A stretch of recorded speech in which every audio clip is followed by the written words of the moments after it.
اور وہ ہیں جاوید غامدی صاحب. دین کے اوپر انہوں نے بڑا کلام کیا ہے کہ وہ کہتے ہیں کہ قادیانی جو ہیں وہ کافر نہیں ہے، کیونکہ ان کا کلیم ہے کہ مسلمان ہے. تو اگر ان کا کلیم ہے کہ مسلمان ہے تو ان کو کافر نہیں. وہ کہتے ہیں کہ خاتم النبیین کا ان کو مانا ہے، یہ ان کو غلط سمجھا ہے. تو یہ غلط سمجھ آنا کی وجہ سے ان کو ہم کافر نہیں کہہ سکتے. پہلی بات یہ ہے کہ جاوید غامدی کوئی اس درجے کا عالم نہیں ہے کہ اس کی بات تسلیم. پھر اگر کلیم کرے کہ میں مسلمان ہوں، اپنے کفر کے قائم بھی رہے اور ساتھ یہ کلیم بھی کرے کہ میں مسلمان ہوں، تو آیا کہ ہم اسے مسلمان تصور کریں گے؟ نہیں کرتے. دنیا کے مسلمان سارے کہہ رہے ہیں کہ خاتم النبیین کا معنی کیا ہے، ابھی تک انہیں معنی نہیں سمجھ. یہ بھی ایک عجیب بات ہے کہ ابھی تک انہیں معنی سمجھ نہیں آ رہا. سمجھانے والے اتنے سارے انہیں معنی سمجھ نہیں آ رہا. تو جب انہیں ایک معنی سمجھ نہیں آ رہا تو پھر آپ خود اندازہ لگائیں کہ سمجھانے کے باوجود انہیں پورا دین بھی سمجھ آئے گا؟ ظاہر معنی کے اوپر جیسے کہ بہت سارے لوگ ہیں جو اہل سنت پر شک کا فتویٰ لگاتے ہیں. آیت بہتوں کی ہوتی ہے لیکن وہ کہتے ہیں ہمیں سمجھ بالکل ٹھیک آئی ہے. جب اہل سنت میں لگاتے ہیں پھر اسی طرح یہ بھی تو کلیم کر سکتے ہیں کہ ہم قادیانی ہمیں بھی قرآن صحیح سمجھ آیا ہے. چور تو ہمیشہ کہتا ہے نا کہ میں چور نہیں ہوں، میں ٹھیک ہوں. جی. تو اس طرح ان کے کہنے سے وہ ٹھیک تو نہیں ہو سکتے. جی. تو جب ہم پیچھے مڑ کے دیکھتے ہیں، حضور کے زمانے کی طرف دیکھتے ہیں، ہم جب صحابہ کی طرف دیکھتے ہیں، ہم تابعین کی طرف دیکھتے ہیں، ہم تبع تابعین کی طرف دیکھتے ہیں، جب ہم محدثین پڑھتے ہیں، مفسرین پڑھتے ہیں، جب ہم یہ ساری کتب پڑھتے ہیں تو اس کے اندر جو ہمیں نظر آتا ہے وہ خاتم النبیین کا معنی آخری.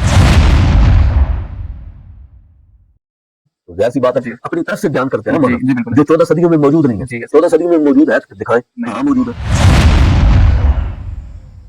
اس قول کے بارے میں انہوں نے کہا کہ شیخ عبدالقادر جیلانی نے انبیاء کی طرف نسبت کر دیا کہ انبیاء کو تو صرف نبوت عطا ہوئی ہے، ہمیں جو کچھ عطا ہوا ہے وہ انبیاء کو بھی نہیں عطا ہوا.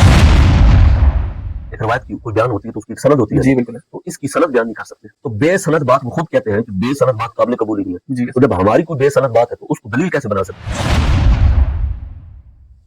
تو یہ کس رسول اللہ، یہ اس کی کیا حقیقت ہے، یہ کس کے حکم کفر ہے، کیا ہے کہتے ہیں کہ تو بابے اپنے نام کے کلمے پڑھائے. جی.